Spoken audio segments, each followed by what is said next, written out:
Hey, it's Justin Harvey. Thanks for tuning in to the Anesthesia Success Podcast, where we take a close look at important topics pertaining to business, practice management, personal finance, and careers for anesthesiologists and pain management physicians. On this show, I work hard to take your critical questions straight to the experts. Thanks for listening. Hello and welcome to episode 48 of the Anesthesia Success Podcast. This week I had a really awesome conversation with Dr. Nirmala Abraham. I love this discussion for a few different reasons. Dr. Abraham takes a real-world approach to mentorship and clinical transition in pain management specifically. And she goes a really long way to tell pain fellows, hey, here's what you actually need to know to succeed as a physician. I found that she had this contagious enthusiasm in how she communicates, and I've talked to a number of physicians who point directly to Dr. Abraham's influence as having a direct and significant impact in their career with contract negotiations or with their understanding of pain medicine. And so I'm really excited to talk to her today.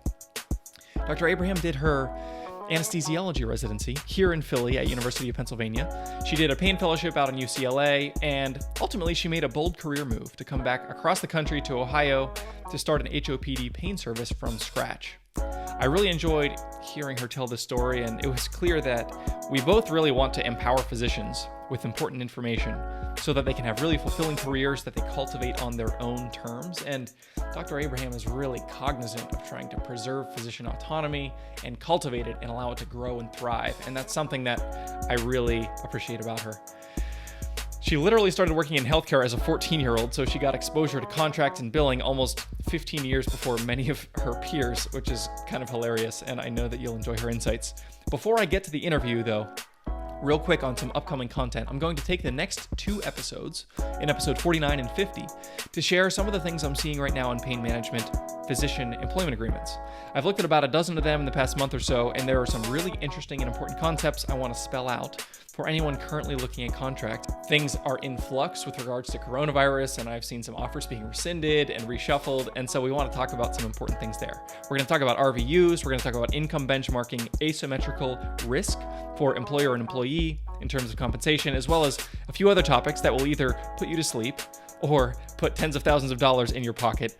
Definitely one of those two things. But I want to transition back to Dr. Abraham. For this interview, we just dive right in, and she shares about the beginnings of her career in healthcare.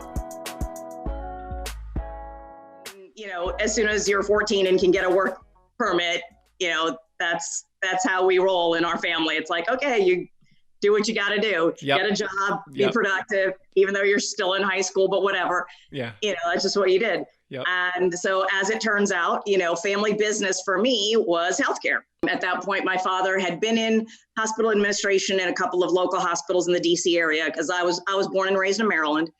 So that's home. And so he had a healthcare management company that he had started up. And so that's where I worked. And my first jobs were typing up and editing contracts for the DC government for his home nursing company. Wow. So I did that, and I worked in the home nursing agency. I helped do marketing, and we would go to doctor's offices, because this was, this is old school. This is like, 1987. Right. So we're literally having to get signatures on pieces of paper for the order. So we were driving around to doctor's offices to do that. And then he had a nursing school. So I worked in the nursing school. I did billing. I typed up the forms for Medicare to submit for the home nursing billing. And wow. So like literally that's been my whole life. And then in college, I got a job outside of the family business working in a doctor's office. Okay. So I was doing blood draws. I was reading Holter monitors at the cardiologist side of the practice and checking in patients, checking out patients, scheduling, doing authorizations. And so I did that in college. Okay. And it's like, oh yeah, by the way, I did actually want to be a doctor since I was 12. So I'm not sure how this will ever be relevant, but okay, now it's time for med school. Yeah. And get through that. And then all of a sudden, and I did a public health major. I picked up a business minor, Okay. and then go into med school. And then all of a sudden I get out into practice, and it's like, oh, wow, that's all really pretty helpful stuff that I managed to do. No kidding. So it sounds like your first experience in contracts and in billing started when you were 14 years old. That is correct. Well, that would explain the deep expertise with which you're communicating. Right. Experience can't be replaced in Yeah. stuff like this because you don't find this in books. This is all you live and learn it. Absolutely. And the business minor, I'm sure, helped as well. It did, because it gave me some of the basics in terms of how to look at, you know, a spreadsheet and how do you look at a financial analysis of a program. And it's basics, you know, it's not, you know, high-end stuff, but just knowing, you know, this is accounts payable, this is accounts receivable, this is how the two work together, and this is how you allocate, you know, your funds, and this is, you know, how you process that. And even, you know, the, you know, HR 101, how do you staff, how do you communicate with different personality types, and how do you, you know, keep people motivated and all of that. So, you know, just these little things that I kind of picked up along the way have ended up making a pretty significant difference. Yeah. And that has been for you, coupled with a real heart and desire to be, I think, a mentor and a leader and help the people coming up behind you, the physicians who are trying to build their careers and trying to have this experience, or at least benefit from this experience, to be able to make great decisions. And that really comes through when you communicate. So talk a little bit about, you know, the kind of what you're seeing right now as far as, I'll say, like resident and fellow preparedness. Because one of the reasons that this podcast exists is because of this, what I call a significant informational asymmetry that exists between employers and prospective physician employees, or potentially partners. So we're trying to, you know, level the playing field. And I know you've tried to do that a lot with a lot of the work that you've done. What kinds of things have you seen, and what kinds of mistakes have physicians been making in this context? And, you know, what are the things that we should be aware of? Well, I think what's so tricky right now is the difference between what you are doing in your training and what you ultimately end up doing when you get out into the real world.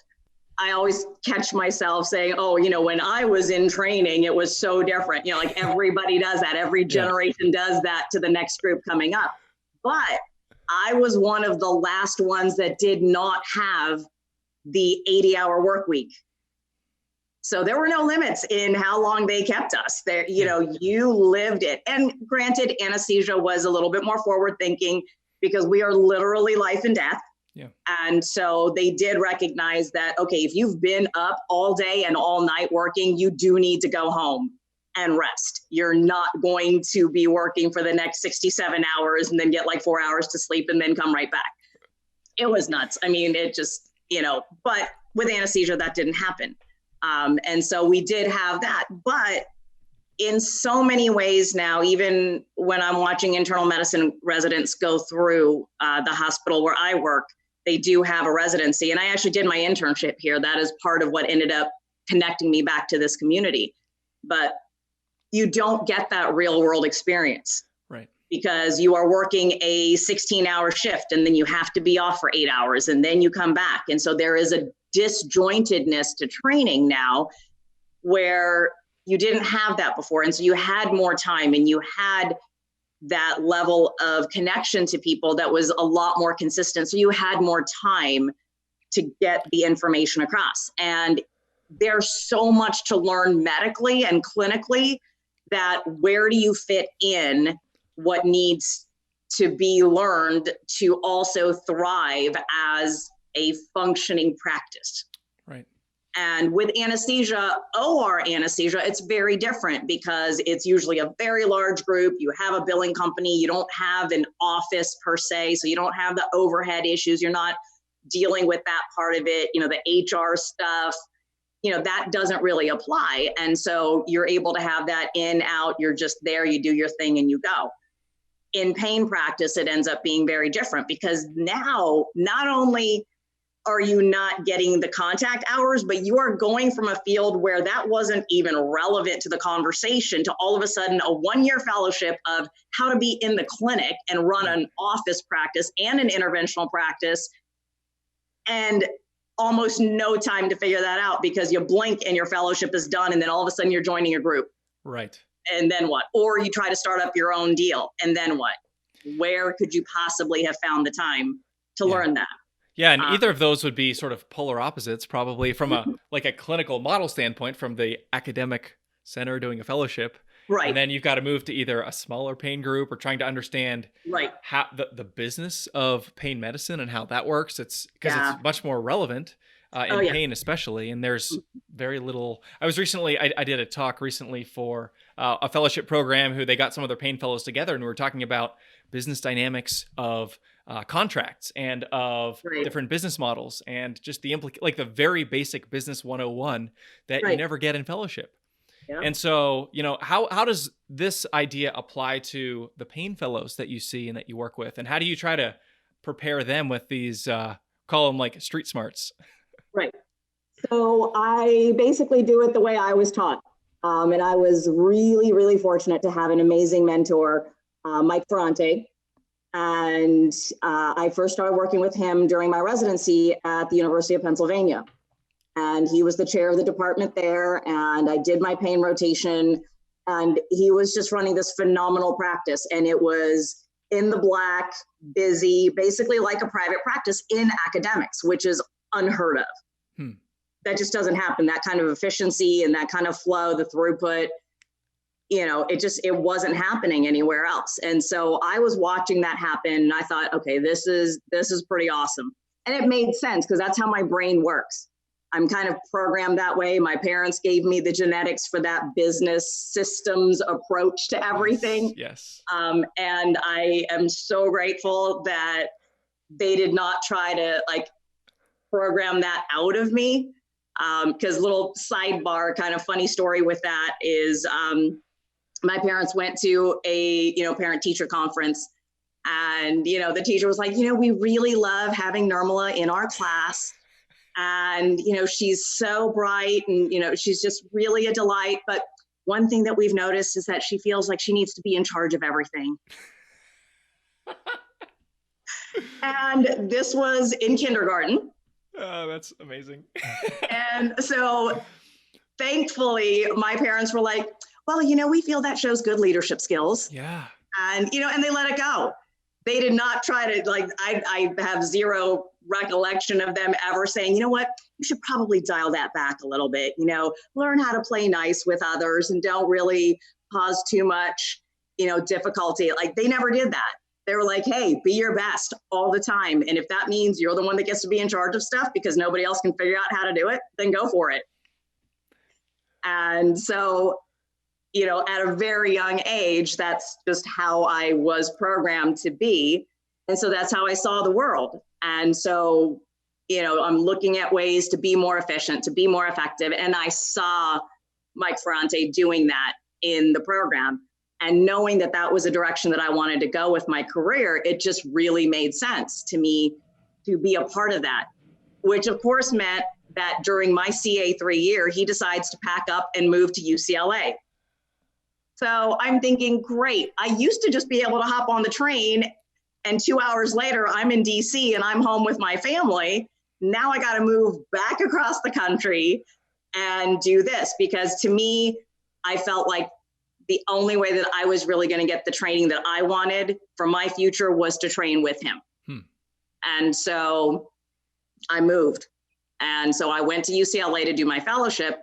And basically within 2 or 3 months of getting there, I was the only one that knew how he wanted things done because I had watched it at Penn. And so we get there and there's nothing in place. There's no process for returning phone messages or doing confirmation phone calls for appointments. And none of that was happening. And he started there in October of 2001. So it was just after 9/11 had happened. Okay. And so he left right after that. I went and interviewed, started that following July. Okay. And I get there and he was like, I need you to help me with this. There is nothing going right here. I need you to see what the deal is. And so literally within a month, I'm running the fellowship program with him as a fellow. Wow. So I'm sitting down with the staff and saying, okay, so this is how we take phone messages. This is, and I noticed, a third of patients weren't showing up. I said, okay, so who did the confirmation phone calls yesterday? And they're like, I'm sorry, what? I'm like, oh, wow. Okay. We've got to really get this figured out. And so within, a couple of months, he was like, all right, you want the job? Like, I'm going to need somebody else here to help me out with this. Because of course, for him, he's big time research, all that stuff. Not that he couldn't be operational, but he needed someone to be operational. And so he just started handing it all over to me. And so what he would do is, okay, here's what we're doing. Here's the patient. We've done the visit. Okay, fill out the scheduling slip, fill out the billing, and just hand it to me when you're done. Okay. And so that's what he did. So we learned it. So you did it yourself from the beginning. So it's, okay, here's our scheduling slip. These are the most common, at the time, ICD-9 codes. Here are the most common CPT codes. And so you're just going to circle this and you're going to do this, and then you're going to turn that in. And then once you've done the work, this is the charge slip for the office visit. And so these are, this is what you do. And so that's what he did. So that's how I learned it. Mm-hmm. And so then it just made sense moving forward to say, okay, what better way to learn than right then when it's happening? Because then you get to connect it to something. And so I remember pretty early on, it was probably maybe the third or fourth class that I was teaching of fellows that had come through. We went to an ASRA meeting and I ran into one of the old attendings from Penn and we're talking and, we were discussing how we're having some difficulty getting certain procedures authorized and stuff. And so we're just talking back and forth. And then the fellows afterwards, they kind of looked at me like, did you notice that you were mostly talking in numbers? I was like, what are you talking about? They're like, everything it was all like diagnosis codes and CPT, like you guys were just going back and forth in code. You weren't really using very many words for that conversation. Because at that point, this was all still very paper-based. Electronic medical records hadn't really taken over. So you just memorized everything.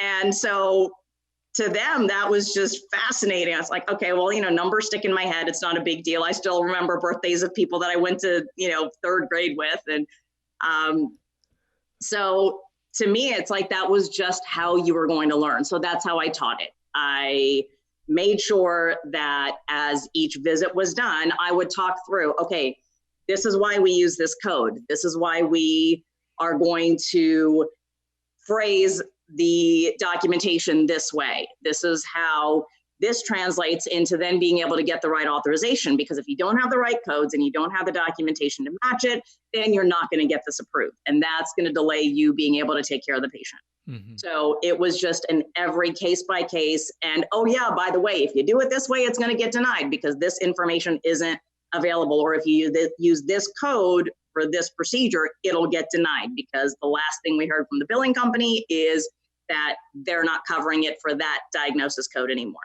So it was an on the fly, case by case. And then, within a couple, 3 months, it's like, all right, now you're going to do it. And I'm not going to say a word.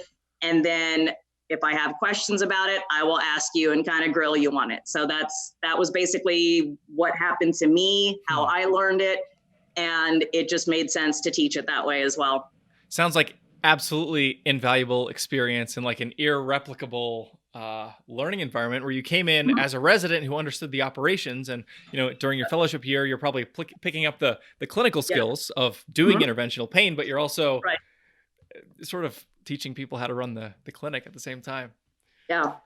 So talk about, there was a transition away from UCLA and you're in Ohio now. Is that right? Okay. I'm in Dayton, Ohio. Okay. Yeah. So talk about what it was like to leave the nest and was terrifying. And take all of these skills that you had so diligently built up over years and sort of do it from the ground up. Right. Like I had mentioned earlier, this is the hospital system where I had done my internship before my anesthesia residency.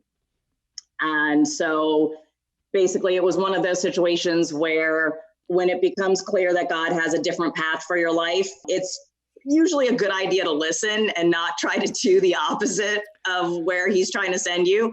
And realistically, I had always seen myself in a private sector, but because of where I was and the opportunity that I had, I stayed on at UCLA because like I said, Mike offered me the position pretty early on in the fellowship year. And I started to realize how much I enjoyed that environment. I enjoyed the challenge. I enjoyed the complex cases. I enjoyed the back and forth of being challenged by the people that were trying to learn from me, because then I could learn from them as well. And we were in an environment where that was being supported. And yes, it was important to be efficient and effective and code correctly and maximize our revenue stream. And, all of that was happening.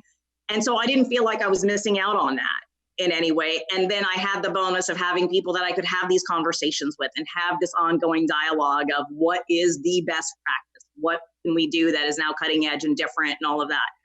So I had originally thought I'm going to go do my fellowship and then leave, get a ton of world experience and then come back and teach. And so I've kind of done it backwards. I stayed, I taught, gave some experience, and then went out into the big bad world. And I may end up in academics again. I may just find other ways to teach. I don't know, because I still love doing it. How long were you at UCLA before you departed? I was there from 2002 to 3 as a fellow, and then from 3 to 10 as an attending. Got it. Okay. So yeah, 8.5 total. Okay. And then you went from there to Ohio. Is that right? Yes. Okay. Yes. So basically the opportunity came up that they did not have a pain management program affiliated with this health network. And at the time, they were doing more total joints than Cleveland Clinic. And they did not have a regional anesthesia program. They did not have an acute pain service. They had nothing that they needed on the inpatient side. Wow. And in order to, build up all of the certifications for Center of Excellence and all that kind of stuff, you needed to be able to document that you had certain things in place. And they had a very skeletonized and not really a cohesive program in place. And I really had just come here for a social visit and went to hang out with some of, my attendings in med ed, and went to say hi. And everyone's like, oh, wow, we would love to have someone like you here. I'm like, yeah, I can walk to the beach from my condo, so I probably don't need to be back in Dayton, Ohio, except, like I said, when God starts to open doors. And every conversation that I had when I got back to California from this trip was somehow with someone that had lived in or was from Ohio. Like, okay, I get it. I'm apparently supposed to be going back to Ohio. And as it also turned out, my practice manager at UCLA was born and raised in North Dayton. Oh, wow. And so she too had been wanting to come home. I'm like, great. So you wanting to go home is taking me to Ohio instead of to my home in DC. So basically what we did, as it became clear that this was a direction that our lives were going to be heading, was we drafted a business plan. And so she had actually done her MBA while working for our practice. Wow, awesome. And I had helped her with the project. She basically used our office for all of her projects because it was a healthcare administration focus for her MBA. Okay. And so she would keep picking random things that we needed to improve upon. And then because, back then the Wi-Fi connection was not very good at her apartment, so she would stay at the office late to do her homework. And so I would hang around sometimes and help her out with the projects and stuff. And so then when the opportunity came up here, it was basically to start a department from scratch. Nothing existed, which was so energizing because all of a sudden we could do exactly what we wanted to do. So everything that we didn't like about what was happening at UCLA, we're like, okay, if we are theoretically being given a blank check here, we've got to run with this. Yeah. So we went, all out. We had a program to help us write a formal business plan. So we started off with our executive summary. We did research to find out what the mission statement was for this institution. Mm-hmm. And we basically built the entire business plan around that and set up 3 month, 6 month, 1 year, 3 year, 5 year, and 10-year projections for what we wanted to do and what we thought we could accomplish. Because at that point, we were pretty close to 10 years at UCLA. Yeah. So we felt like, okay, so we can watch the growth of what we've done here and pretty much replicate that at a new location. So when you're talking about those projections, is that in terms of like, I guess, patient volume and like revenue to the hospital and different types of procedures and reimbursement? Are you taking all that into account? Yes, absolutely. Okay. So we start off with, okay, I recognize that what you want is, coverage for orthopedic surgery. And so the recruitment happened because the last person I met that visit happened to be the director of the orthopedic service line for the hospital. And so she was like, and my friend that I was visiting, she was a trip. She was introducing me to everybody with my credentials. She's like, oh, do you remember? This is Dr. Nirmala Abraham. She did her internship here, and she is now the assistant director of pain management at UCLA. And this person heard that intro, and she was like, wait, what? Oh, we need to talk right now. Yeah. And so she lock the door. We're not letting her out. Pretty much. That's what she did. And so she was like, okay, so this is what we're trying to accomplish. This is what's happening. And, I've been trying for about 5 years now to get this going, and I'm just really having a difficult time. And I just looked at her. I said, yeah, what you're doing is never going to work. And she says, okay, why? So I said, well, if you're trying to contract private doctors to come in and provide inpatient services, that is an automatic loss of revenue for them.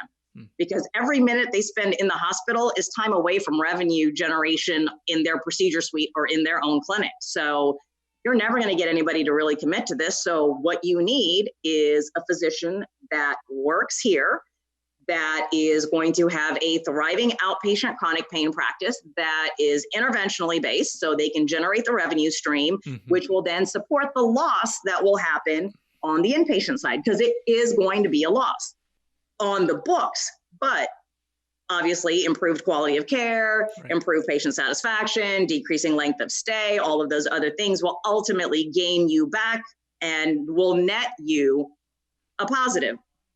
And she looks at me and she said, okay, so you explain to me in 1 minute what no one has been able to tell me for the last 5 years. How does that happen? I said, it happens because this is my life. This is what I live. This is what I do. And as the assistant director of a fellowship program, I am required to balance an inpatient experience with an outpatient program. And the way we do it, we make it run really well. And we do it very efficiently and very effectively, both clinically and financially. And so this is all I know. And so she's like, all right, that's what we need here. So that's basically what I did for them, is create that model. Is here's your outpatient practice. This is where the money is going to come from. It generates X amount of dollars on the hospital side with the procedural fees and facility fees that come in. It generates this much on the physician side with the professional fees. And then this is a rough estimation of expected volumes and throughput. This is what we can do on any given day. And so this is the split. So is there always this seesaw relationship between the outpatient pain and the inpatient stuff, where it's essentially one is subsidizing the other? Is that kind of the way it works institutionally? Pretty much. They're all, yeah, because ultimately the amount of time spent in seeing the patients, dealing with the inpatient side of it, the rounding and all of that, you're just not going to recoup that time. And the amount of money that it would cost. Now and the other thing is that you cannot have physicians running that side of it. You have to have the advanced practice providers on that side of it, because there's no way that you'll be able to come close to generating enough revenue to cover a physician salary on that. But you do come pretty close to a PA or nurse practitioner salary, and especially if you're looking at what you end up gaining by reducing your length of stay and improving your quality metrics and all of that. So there is always going to be that balance. So whether it's built into the surgery side and the surgery department in the hospital takes on that responsibility, or if there is a separate pain program that is set up, there is always going to be that back and forth and that balance that has to be found. Okay. So it sounds like the HOPD side is the side that kind of got you excited when you're like, clean slate, blank check. Right. Let's roll up our Right. sleeves. So tell me about this transition coming back. You're probably like looking for a place to live, and then you show up at the hospital and you're like, let's do this. What was that like? So I showed up for my first interview because they're like, okay, we want to meet with you and see what we think. So I show up and, one of the people from the physician employment side was talking to me about, pain management, it's kind of tough here in this community and we don't really have anybody here. And I said, yeah, well, there's a lot of opportunities and, obviously it's tricky to balance this and, get the right revenue stream going and all of that. And he just kind of looked at me and I said, well, if this doesn't make sense, I can, here's a copy of my business plan if that would, help it be more understandable. He's like, I don't think I've ever met a doctor that actually knows what any of those words mean. And he's like, I've definitely never met a doctor that showed up to their interview with a business plan. Yeah.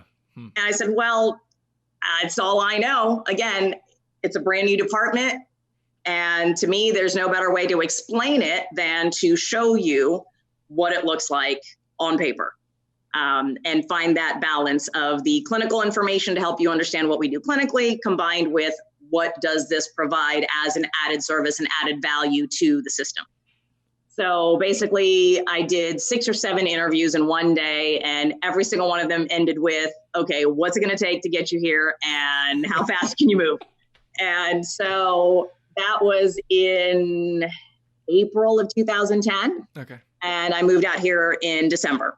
Okay. So yes, let's move back east in the wintertime. Yeah, that's a pretty brutal time to be in Southern Ohio, I guess. It was rough. So basically I went through like 3 or 4 of the top life stressors within like 6 months because I had to change jobs. I left the only job I ever knew. I left my mentor. I had to sell my condo in LA. I bought a house out here. I moved. I looked at 13, 14 houses in one day and picked one, signed on it. Oh my gosh. Like, all right, let's go. And that's kind of my sort of how I function. It's like, look, we just need to get this done. So let's look at this. What do we want? What are the absolute must-haves? What are the, I don't care about this so much. What are the absolute, oh, no way, this is not an option. And get that going. And there were some houses that I walked in like 30 seconds, like, nope, we can go on to the next, and that's kind of how I function. This service line director who ended up managing us for the first few years that I was here, she kind of laughed because when we met with the architects, it was a blank slate. Like literally the walls weren't even built yet in the clinic in the section that they were allocating for us. So we sat down with the architects and they had a design and I'm like, yeah, you can't put the doctor's office right next to the front desk.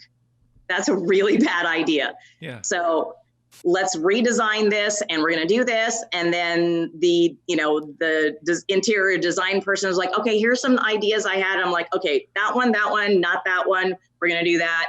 Okay, we're done. And she just looked at me. She said, I have never had anybody figure all of this out that quickly. I said, yeah, I know what I want. I'm not afraid to ask for it. I'm not afraid to say, no, this is not what I want. So, and there's other more important things to worry about. So let's just keep moving along and get things going. So it was, it moved along pretty quickly. Was the architect with whom you were working, did they have any experience in building a floor plan to be optimized for, patient flow in a hospital outpatient department? They thought that sounds like a specialized skill set. Yes, they thought they did, but turns out they didn't. Okay. And so again, having spent a lot of time thinking about, okay, what is the ideal flow? Like we had moved to a couple of different offices when we were at UCLA, and they were in the process of trying to design another space for us to move into. So the manager that actually ended up coming with me from UCLA to here, we've now been working together for 17 years. Wow. That is awesome. Unbelievable. Yeah. Yeah. And so she and I had, that's what we did because I was running the operational functional side of the practice at UCLA. She was the manager. So we were, hand in hand the whole time, redesigning space, looking at what the flow was. Okay, this is horrible. We need to fix this and do this differently. So again, when we had the opportunity to design from ground zero, we said, okay, we like sort of what you've done, but here's the areas where this doesn't work. And so we sat down with them and kind of redesigned it and explained it, said, okay, if you want the patients to come in here, and then the flow needs to go to, the MAs to get them checked in to do this. And then you need to take them to the rooms. And then, you need the clinical space for the physicians. You need office space, admin space, and you want to separate that from patient care areas because you want them to have privacy. You want them to be able to get away from where the patients are to do what they need to do. So the architects had never really even thought about it that way. And so when I was talking them through that, they're like, oh, wow, that really does make a lot of sense. Yes, it does. Now, did you just pick all this up intuitively from your time at UCLA? Is this something that most people who, having worked in a pain department, would be able to intuit? Probably not. I think a lot of people can get bits and pieces of it, but one of the things that I've always been able to do is look at the 20,000 foot view from above and just kind of see all of the parts moving and say, okay, this is what would be the ideal. So, for as much as I am a very detail-oriented person and want X, Y, and Z to be in line, I can also see where if this isn't happening, that's how it's going to impact all of these other things. Mm-hmm. And so there are some parts of it that you would just be able to figure out, like, yeah, you definitely don't want the break room to be right next to the patients. You don't, there's certain things that you would just figure out were poorly thought out. Right. But then there's other little details that you may not think of in terms of layout and, where is the most efficient location for the medical assistant? Where do you want the scheduler to be? How do you want check in and check out to flow in the front desk space? And, there's a lot of that physicians don't necessarily think about because to them, they're handed a chart, they walk into an exam room and that's it. That's all they think about. They don't think about all of the steps that it takes from when the patient walks through the door and then they have to be, guided through this visit. Not everybody's going to even bother to think about it that way because most physicians, that's not relevant to them. Yeah. Were there any other resources that you had to draw from in order to answer some of these questions? Not really. It was just kind of like I said, live and learn it. Yeah. And just watch it happen. Yeah. After the layout was kind of configured, talk a little bit about, getting outfitted, and then how long was it until you had patients coming in the door? So I started in mid-January and the first patients were by the end of February. Okay. So we got here, the clinic was not quite finished. We did not have phone lines. They did not have a phone number yet. So that means we didn't have business cards. So I couldn't do the marketing that I had initially hoped to do, but I did start getting out and meeting some of the doctors at the hospital level, met with some of the orthopedic surgeons that were there and talked about the fact that, yes, we're starting up the outpatient program and we'll eventually be providing inpatient services, but it's just me right now. I did have a nurse practitioner that was hired part-time, but this was going to be a huge undertaking because it was just me as a physician and in a specialty that the hospital didn't have. And what I did not know at the time was that Dayton was in the midst of their opioid crisis peaking.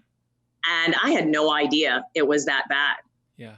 And within months of getting here, House Bill 93 passed, which is the one that cracked down on the pain clinics and what was a definition for a pain clinic. And so all of a sudden you had a bunch of practices that were trying to get rid of all of the patients that they'd been prescribing opioids to for years. Right. And then on the inpatient side, they saw so much in the way of complications from drug use, IV drug use, overdoses and all of that. And so all of a sudden, the inpatient side became a lot more complex. And the outpatient referrals were also a lot of people just trying to dump off on the newest pain practice in town. Let's get rid of these patients. Yeah. So I got out, I started meeting with people, told them the outpatient practice was starting up and hopefully in 3 to 6 months, we'd get some inpatient stuff going. Yeah, except that the first patient I saw was an inpatient because one of the first surgeons that I met with had a patient that was on methadone. and was getting a knee replacement. And he had no idea what to do for a post-op pain control for a patient that's been on methadone. Huh. And so, everything got flipped completely upside down. And I ended up starting both the inpatient and outpatient at the same time. So that was challenging. Yeah, no kidding. What strategies did you find to be most constructive as you're trying to get the name out there that, we have an outpatient pain clinic now. We're trying to get patient volume up so we can pay for this big shiny new facility that we just built. Right. How did you go about doing that?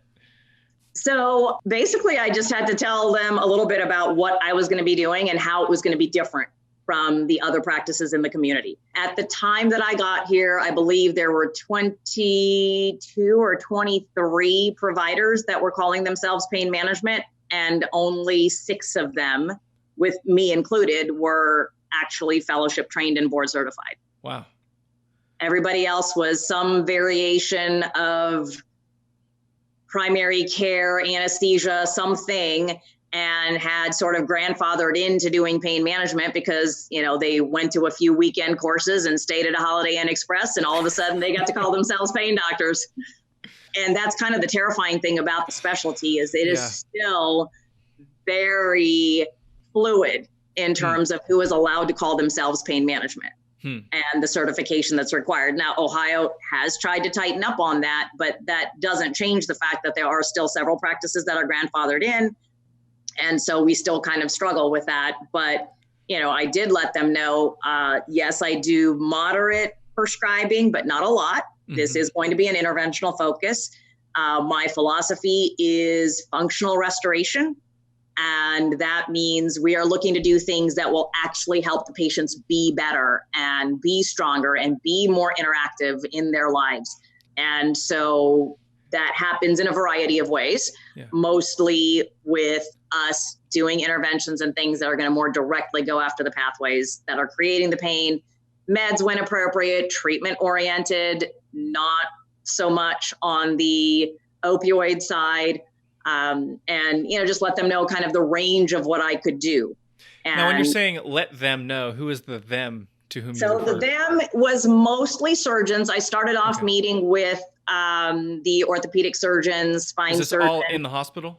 Yes. Okay. Yeah. So in the hospital, affiliated with the system. Okay. And then I did some lectures, I did some grand rounds and some different things to sort of let people know what I had to offer. Mm-hmm. And then on the inpatient consult side, same thing. It's mostly going to be acute on chronic pain, some, mostly post-op, honestly, at the beginning.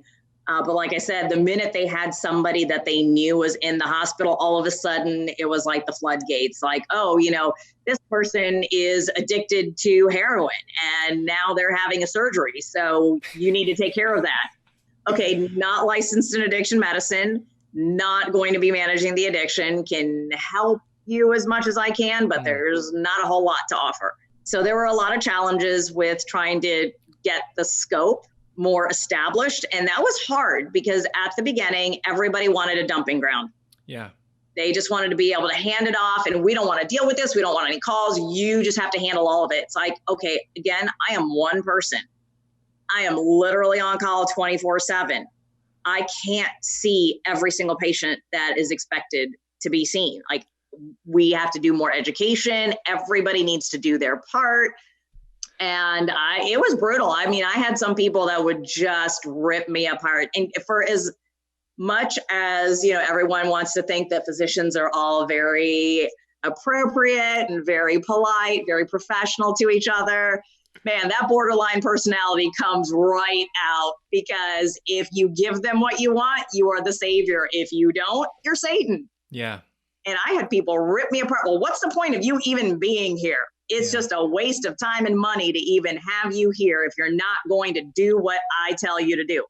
I'm like, okay, would you as the surgeon appreciate having somebody tell you what you have to do?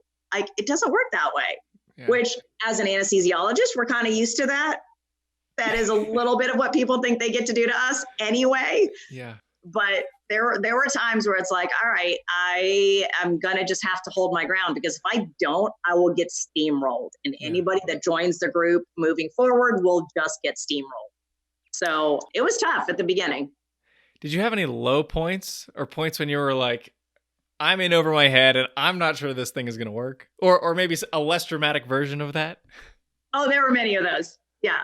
And can you maybe tell one or two anecdotes about just some of the challenges you encountered?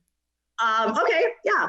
So when I first got here, the system was just growing in terms of the employment model and getting people onboarded and all of that. And they hadn't really onboarded a lot of physicians from outside of the community. Mostly it was acquiring practices that were local. And so, getting my credentialing done and all of that, there were a lot of challenges that came up with that. And they were, just figuring out their processes. They hadn't really done that very, very much at that point. So, with all of the stresses of getting here, building the new department, trying to get the word out and, trying to figure out what's going on, I actually broke out in hives. Wow. From the stress. From the stress. And I was fine. I was exercising, I was working out, I was doing everything that I could think of to manage the stress, but I just broke out in hives. And one of my good friends had done her internship with me here, was in primary care. So I went and I saw her and, she gave me some antihistamines. I was on 4 different antihistamines and still totally functional, not at all sedated, hopefully not operating any heavy machinery or anything. Right. But I still couldn't sleep. Wow. And so I go to the pharmacy to fill the prescription and they're like, oh, I'm sorry, your benefits aren't actually entered in the system right now.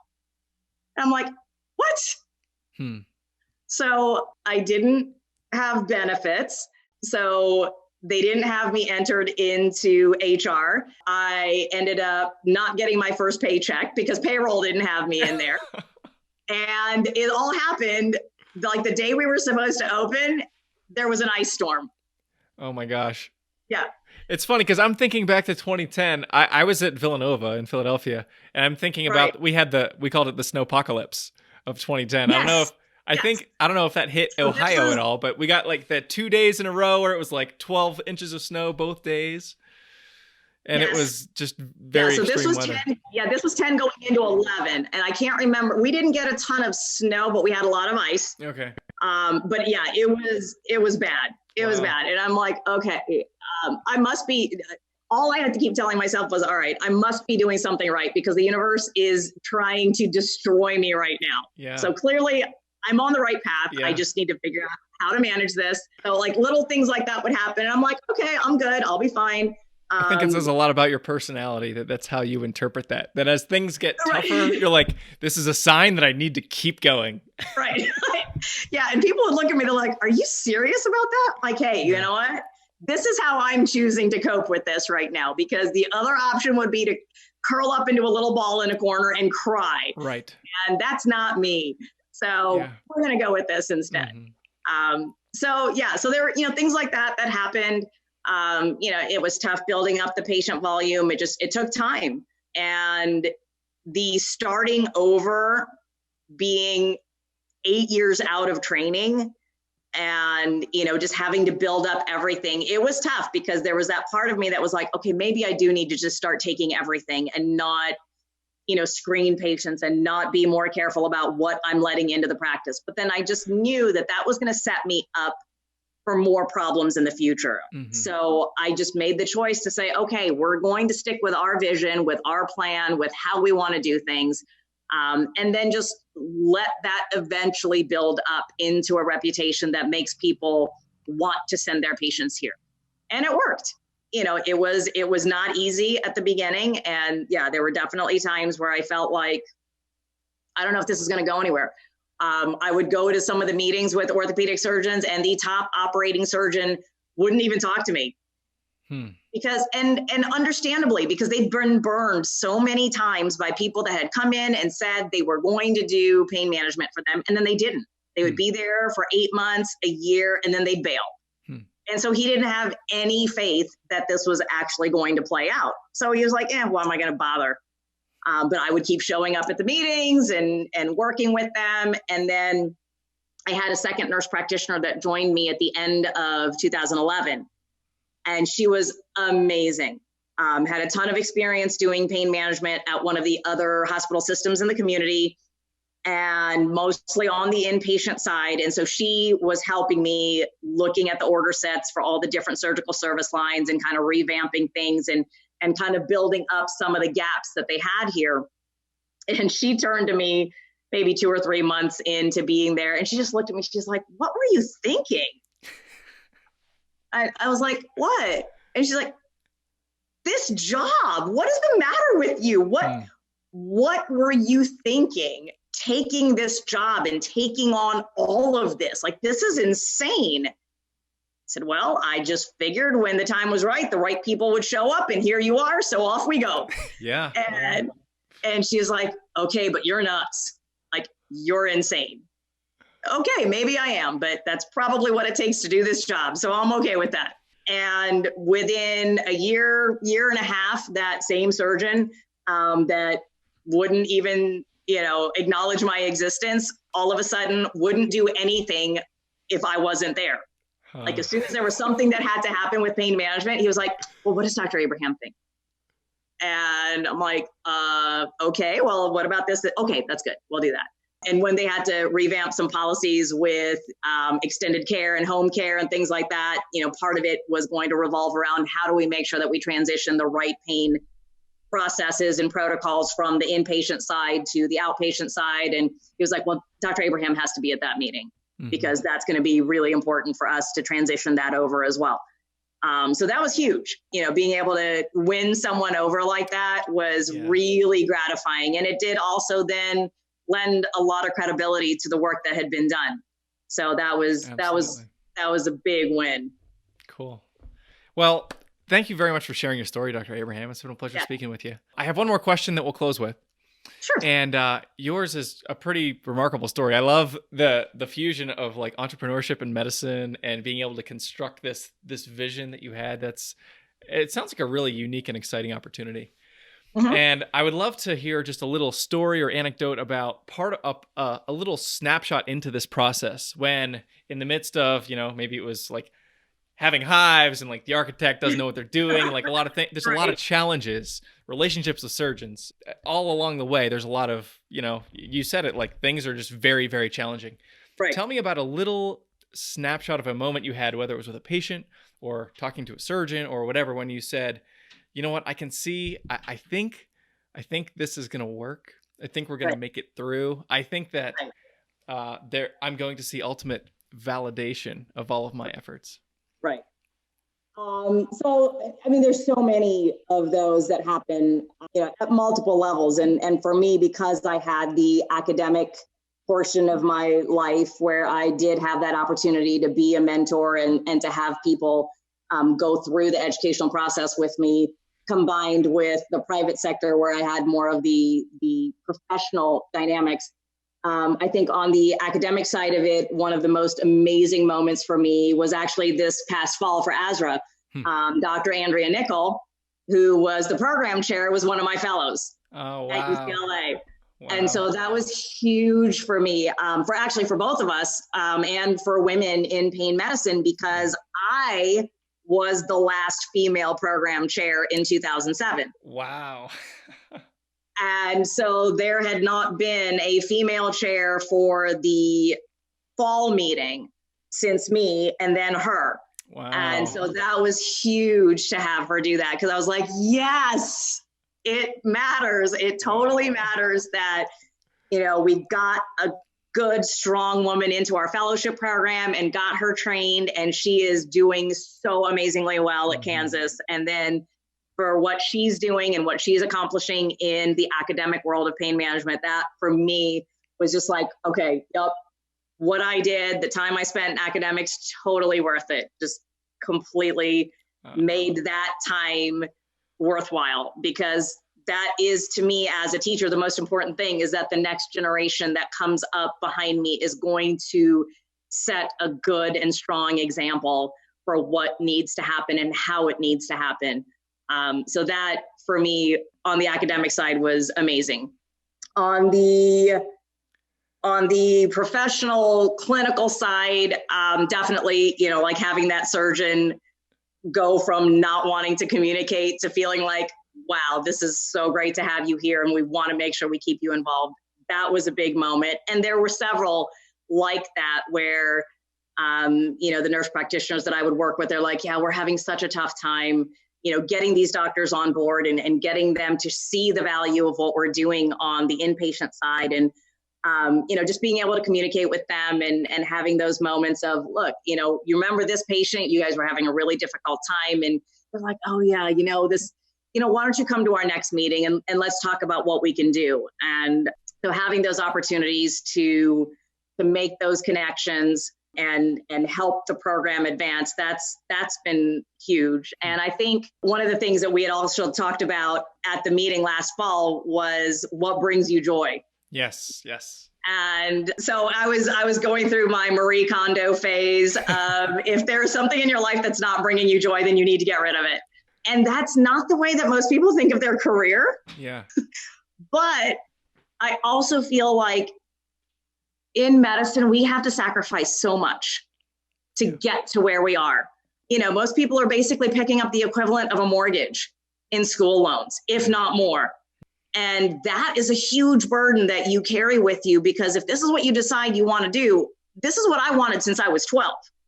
I didn't know what that meant at the time. I didn't know what, financially, what that was going to do to me, mentally, emotionally, psychologically. I had no idea what impact that was going to have.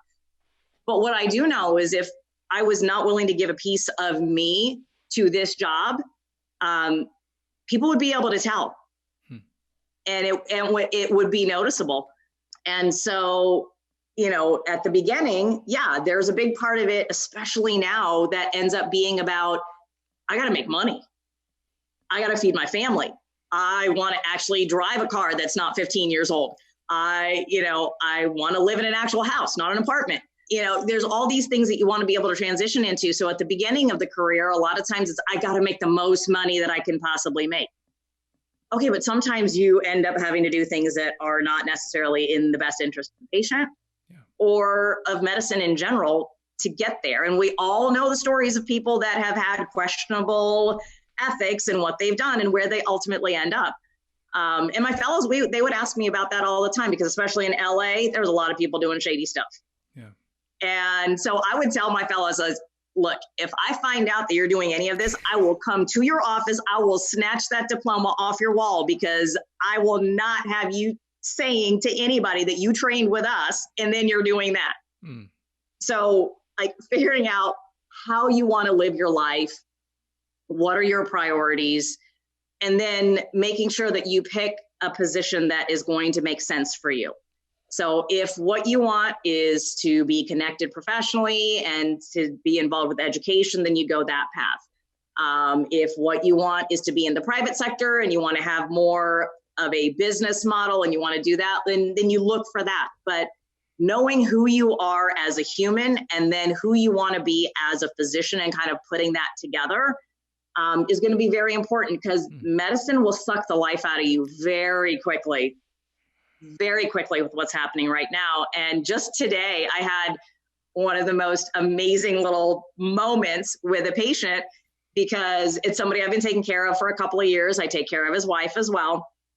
And he came in for his procedure and he was like, you know what, doc, you are one of my favorite people. I was like, oh, well, thanks. And he's like, no, seriously. He said, you are so happy. Whenever I see you, you are happy and you obviously love what you do. And he said, you have no idea what a difference it makes to have a physician taking care of you when you're hurting like this, that really loves being able to do what they're doing. He said, there's just not enough people. He said, it is such a blessing to be able to do something with your life that you really love to do. And that's something that is so hard to hold on to in any field of medicine, but particularly pain management, because you are constantly faced with people that are suffering. And how do you let people know that you care without absorbing so much that it just makes you jaded and burned out and tired? So I think, those kind of moments when people can reflect that back, it's like, okay, then I'm okay. For whatever my frustrations have been, whatever my issues with staffing and scheduling and whatever the disaster of the week happens to be, if the patient is still able to see that I have joy in what I'm doing, then I'm still where I'm supposed to be. Yeah. So that little moment today was very validating and very important, because we don't get a lot of positives in medicine. We are always being told what we're doing wrong and what standard we're not meeting. Yeah. So, and in the end, most of us still go into medicine because we want to take care of people. Mm-hmm. And we want to be able to make a difference in people's lives. So, being able to know that that's still happening is really pretty cool. Awesome. Well, thank you for sharing with us today. And thanks for joining us, Dr. Abraham, on the Anesthesia Success Podcast. Yeah, absolutely.